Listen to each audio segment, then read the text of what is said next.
सवै पुंसां परो धर्मो यतो भक्ति रुक्षजे अहै तुक्य प्रतिहता ययात्मा संप्रसीदति।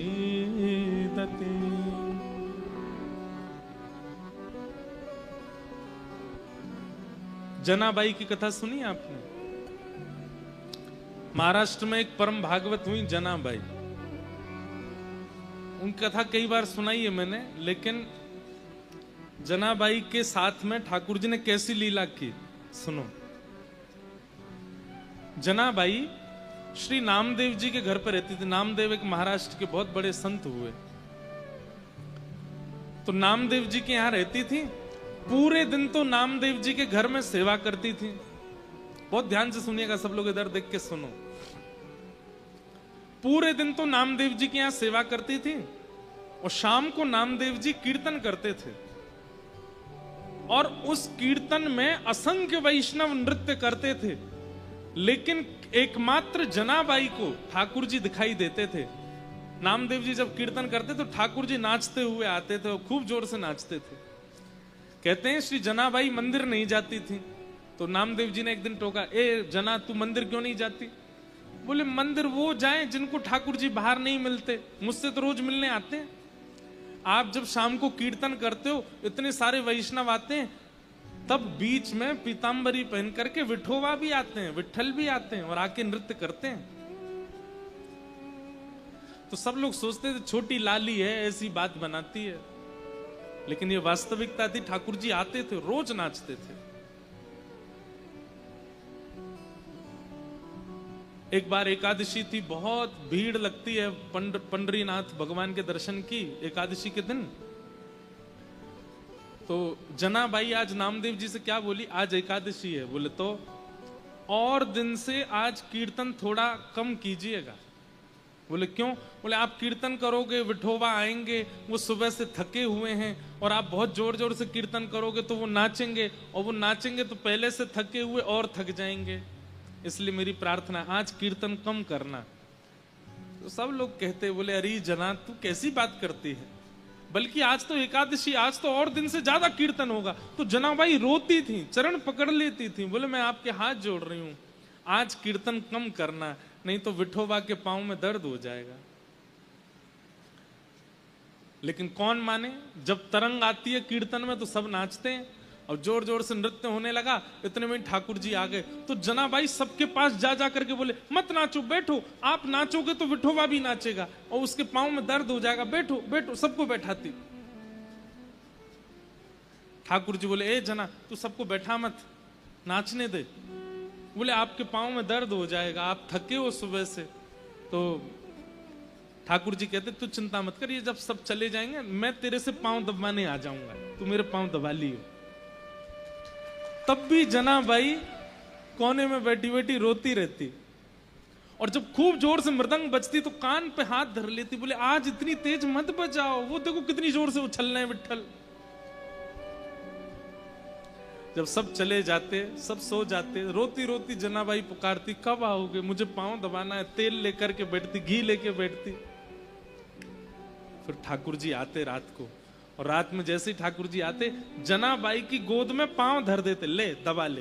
तो फिर जनाबाई ठाकुर जी के पांव दबाती, पांव में घी लगाती और फिर डांटती ठाकुर जी को, तुम मानते नहीं हो ना, मैं इतना मना करती हूँ आपको और उछल उछल के नाचते हो, इतनी जोर से नाचते हो। कुछ खाया आपने? ठाकुर जी बोले हाँ पूरन पूली खाई। अच्छा, और कल क्या खाया था आपने? बोले कल भी पूरन पूली खाई। और परसों क्या खाया? बोले परसों भी पूरन पोली खाई। जनाबाई बोली रोज पूरन पोली खाते हो? बोले मंदिर में यही बनता है, रोज एक सा ही प्रसाद बनता है। तो जनाबाई बोली मैं कुछ और बना के खिलाऊं? तो ठाकुर जी बोले बनाओ। तो जनाबाई बनाने लगी। ठाकुर जी बैठे थे तो जनाबाई बोली बैठने आए हो बस, मेरे छोटे छोटे हाथ हैं, मैं भी तो थक रही हूँ, चलो आओ मेरे साथ बनवाओ। तो ठाकुर जी सब्जी अमनिया कर रहे थे जनाबाई के साथ। ऐसी लीला करते। अब यहां क्या दिख रहा है आप लोगों को? अनुकूलता। ठाकुर जी अनुकूलता दे रहे हैं लेकिन ऐसा हो ही नहीं सकता कि ठाकुर जी किसी को मिले और प्रतिकूलता ना आवे। एक दिन जनाबाई चक्की पीस रही थी, इतने में ठाकुर जी आ गए और ठाकुर जी आकर के बोले, ए जना सुन। बोले हाँ, तेरा मुझे पद बहुत अच्छा लगता है, तू पद बहुत अच्छा गाती, चल मुझे पद सुना दे। तो जनाबाई पद गा रही थी। अब पद तो मुझे याद नहीं, मराठी भाषा का पद है, लेकिन बहुत प्यारा पद है। तो ठाकुर जी, जनाबाई ऐसे चक्की चला रही है और पद गा रही है और ठाकुर जी ऐसे हाथ की टेक लगा करके बढ़िया प्रेम से सुन रहे थे जनाबाई को। धीरे से बीच में ठाकुर जी उठे, बोले ये चक्की पीसना बंद कर, इसकी घर घर आवाज आ रही है ना, तो मुझे तेरे स्वर सुनाई नहीं दे रहे, इसको मत पीसे। तो जनाबाई बोली, काम कैसे छोड़ दूंगी, काम तो पूरा करना पड़ेगा ना, और इतना ही तुमको सुनने का मन है, चलो हाथ लगाओ, तुम पीसो, मैं सुनाती हूँ। ठाकुर जी बोले ठीक है मैं पीसता हूँ। ठाकुर जी पीसने बैठे चक्की, बोले तू गा के सुना। सब लोग इधर देखो, विशेष रूप से वीवीआईपी वाले, आगे वाले, आप लोग ही बहुत डिस्टर्ब करते हो, इधर देखो। ठाकुर जी चक्की चला रहे हैं, जनाबाई गा रही है। अब गाते गाते जना क्या हुआ, ठाकुर जी इतने आभूषण पहन के गए थे, वो आभूषण चक्की से टकरा रहे थे, तो उनमें से आवाज आ रही थी। तो जनाबाई नहीं गा पा रही थी, तो जनाबाई बोली मैंने चक्की छोड़ी तो क्या आप भी कम हल्ला नहीं कर रहे, इतना सारा गहना पहन के आते हो, छम छम छम छम आवाज करते हैं ये सब, इनको उतार दो। तो ठाकुर जी ने सारे गहने उतार करके वहीं धर दिए और प्रेम से चक्की पीसने लगे, जनाबाई गाने लगी। सुनते सुनते पद, इतने में ही मंगला के घंटे घड़ियाल बजने लगे मंदिर में। ठाकुर जी तुरंत उठे, अरे जना मंगला का समय हो गया, मैं दौड़ के जाता हूं, मंदिर में पुजारी आ जाएंगे। और ठाकुर जी दौड़ करके गए और मंदिर में जाके ठाड़े हो गए। लेकिन रात में जो गहने पहने थे वो वहीं छोड़े आए जनाबाई के। कपाट जैसे सुबह खुले तो ठाकुर जी के श्री अंग पर एक भी गहना नहीं था। और जब वो गहने नहीं मिले, और गहने तो छोड़ आए, ऊपर से एक गलती और करके आए ठाकुर जी। क्या? ठाकुर जी बोले अगर मैं ऐसे जाऊंगा तो सब पुजारी पहचान जाएंगे। जनाबाई एक काम कर, अपनी सॉल दे दे मुझे। तो जनाबाई की सॉल लपेट के और गए।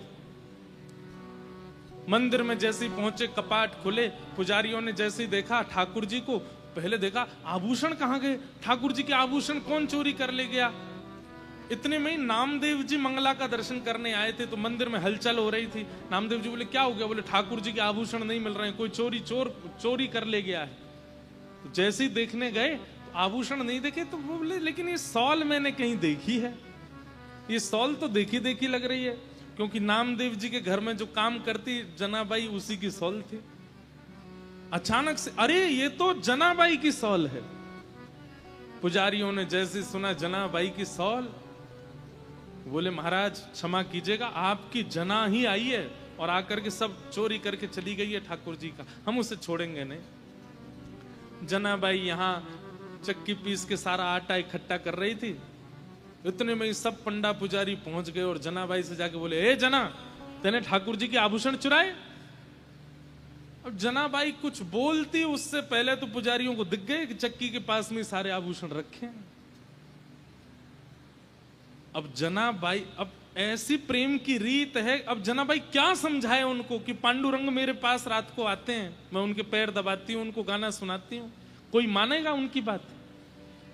पुजारियों ने कहा यही चोरनी है, इसी ने चोरी की है, इससे कुछ पूछना नहीं है, इसका मुंह बांध दो और इसको सूली पर चढ़ा दो।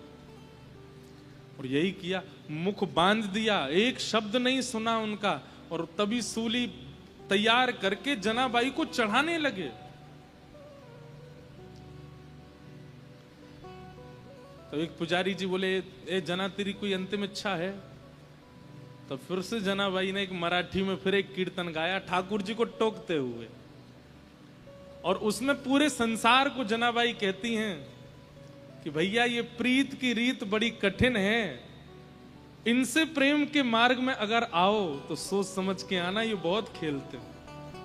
आज मैं ऐसी स्थिति में लाके खड़ी कर दी हूं, कहां रात में आ करके मेरे साथ में खेलते हैं, मेरे साथ भोजन करते हैं, मेरे पद सुनते हैं, और अब मुझ पर ही चोरी का इल्जाम लगा के सूली पे चढ़वा रहे हैं, और खुद मंदिर में अपनी पूजा करवा रहे हैं, देखने तक नहीं आ रहे मेरी ओर। अरे संसार के लोगों, वैसे प्रेम करना हो तो इनसे ही करना, लेकिन इनसे प्रेम करो तो बड़े सोच समझ के करना, ये खेलते बहुत है। ये उस मराठी पद का ये भाव है। और जनाबाई सब पुजारियों के आगे बोली, मैं सफाई नहीं देना चाहती, मैं क्या बताऊं आपको कि मेरे साथ क्या हुआ। मैं बस उन स्मृतियों को हृदय में धारण कर लेती हूं जो पांडुरंग ने मुझे दिए हैं, और उनके साथ में जाना मंजूर समझूंगी। और सूली पर चढ़ा दिया। जैसे ही सूली उनके गले में लटकाई और पीछे से उसको कस करके बस खींचने ही वाले थे, इतने में ही पांडुरंग भगवान क्रोधित हो गए, और जो सूली का जो फंदा था वो तुरंत रस्सी से जल बन गया, पानी बन गया, और पानी बन करके अदृश्य हो गया। जैसे ही अदृश्य हुआ, श्री नामदेव जी महाराज तुरंत पहुंचे। उन्होंने जाकर के सब पुजारियों से कहा, बोले पांडुरंग भगवान बड़े क्रोध में हैं, मंदिर में भी बड़े क्रोध में दिखाई दे रहे हैं, वे जनाबाई को ये दंड नहीं दिलवाना चाहते, निश्चित ही कोई अंतरंग लीला है। अरे इतने घेराबंदी में ठाकुर जी रहते हैं, ये छोटी सी लाली कैसे चली जाएगी अंदर, तुमने सोचा? अरे तो ये आभूषण यहां कैसे आ गए? बोले तुम ये सोच सकते हो कि ये छोटी सी बालिका ताला तोड़ के भीतर जा सकती है, ये क्यों नहीं सोच सकते कि वो परब्रह्म भगवान इसके पास आए होंगे और अपने आभूषण छोड़ के चले गए होंगे? ये विचार क्यों नहीं करते हो? लेकिन बंधुओं, उसके बाद जनाबाई बड़ी हताश होगी, सबने क्षमा मांगी, लेकिन जनाबाई बोली नहीं, अब पांडुरंग मुझे बुला रहे हैं और मैं जा रही हूं। और तुरंत वहां से निकली, पीछे लोग भागे, लेकिन फिर वो दिखाई नहीं दी। ठाकुर जी उनको लेकर के प्रस्थान कर गए।